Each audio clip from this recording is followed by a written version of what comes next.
ময়দার রুটি বানাবে, অথচ কিছুক্ষণ গেলেই শক্ত হয়ে যাচ্ছে। এই প্রসেসটা ফলো করলেই আর রুটি শক্ত হবে না। 24 ঘন্টা এই রুটিটা একই রকম নরম থাকবে।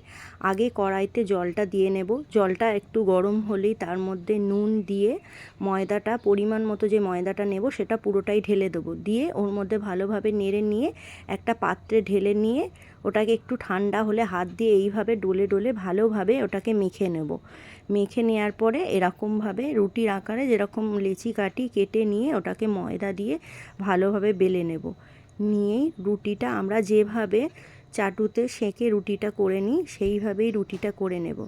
রুটিটা দারুণ সফট হবে আর ফুলবেও। 24 ঘন্টা অ্যাজ ইট ইজ যেরকম প্রথম অবস্থায় থাকবে রুটিটা, 24 ঘন্টা পরেও সেরকমই নরম থাকবে। দেখো কতটা সফট হয়েছে।